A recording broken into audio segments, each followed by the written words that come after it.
No one noticed the man when he walked in. No one ever does, until something goes wrong. He didn't wear a badge, or a medal, or a nameplate. But when everything stopped working, when the world blinked and the lights died, he was the one who stood up. Not because it was his job. Because it was who he was. The diner buzzed with its usual morning clatter, coffee cups clinking, forks scraping over plates of eggs, and the occasional laugh from the regulars seated along the window booths. Outside, the sky was already turning that thick, slate gray that warned of trouble. Rain tapped gently on the glass, not yet a storm, but with a promise in its rhythm. Captain Elias Monroe sat alone at the corner table. His hair was regulation short, his posture naturally upright, but there was no display of rank today. No uniform. Just a plain sweatshirt, jeans, and a pair of old boots that had seen more than one desert. He stirred his black coffee absent-mindedly, watching the clouds roll in. Nobody in the small town of Maple Hollow recognized him. He was just passing through. Just another face on the highway. Then the power went out. The fluorescent lights flickered once, twice, and everything went dark. A groan rippled through the diner. Someone cursed under their breath. The cook shouted something from the kitchen about the grill going cold. And then a sound none of them were prepared for, a car screeching outside, tires sliding on wet pavement. A sickening crunch. Then silence. Elias was already on his feet before anyone else had processed it. Outside, a small sedan had slammed into a utility pole. A wire sparked dangerously against the hood. Inside, a woman pounded weakly against the glass, trapped. Her daughter, maybe 6 years old, was crying in the back seat. The rain had picked up, fast and furious now, a downpour thick as grief. The road was flooding. Most stood frozen at the diner's door. Nobody moved. Elias didn't hesitate. He ran through the downpour, his boots pounding through the rising water. One glance told him the engine was already steaming, and if the wire caught, it would only be moments before the whole car ignited. He moved fast. Clean. Like someone who had done this before.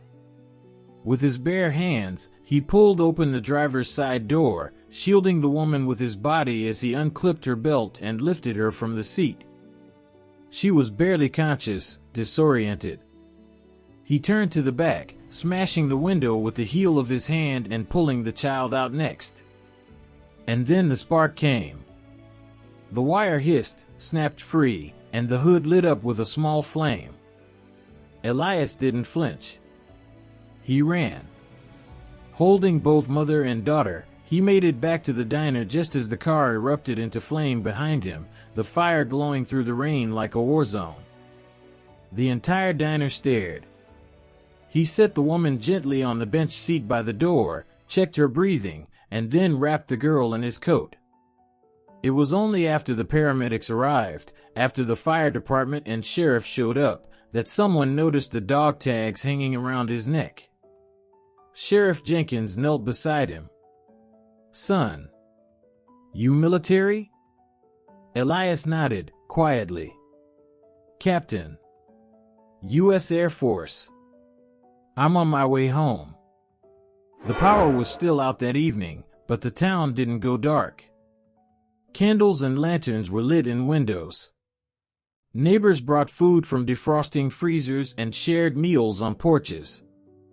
The little girl, her name was Lily, sat beside her mother in the hospital, wrapped in a blanket someone had knitted for the church.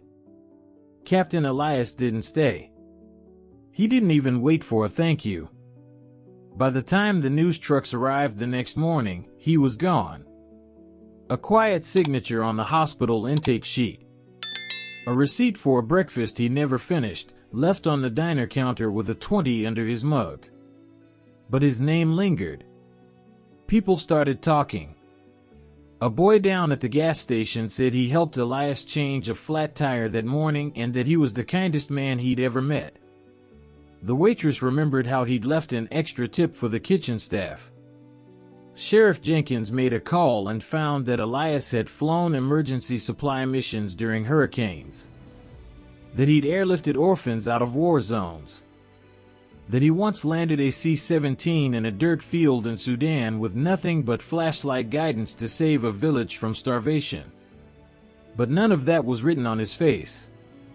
Elias never asked for recognition. He didn't need it. Because men like him don't wear their heroism in their clothes, they carry it in their choices. He came for coffee. Left before sunrise. But in the span of one night, this quiet stranger reminded a town of something they'd forgotten. That courage doesn't always look loud.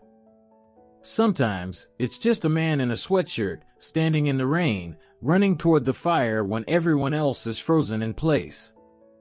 And that, in a world full of noise, is the sound of true honor. Pushpin presented by the Soul Script, where quiet moments reveal the loudest truths. Speech balloon. If this story moved you, share it. Subscribe. And remember, some heroes never ask to be seen, but we should never forget to look. Warning: this story is a fictional dramatization inspired by true emotional themes of military service, compassion, and humanity.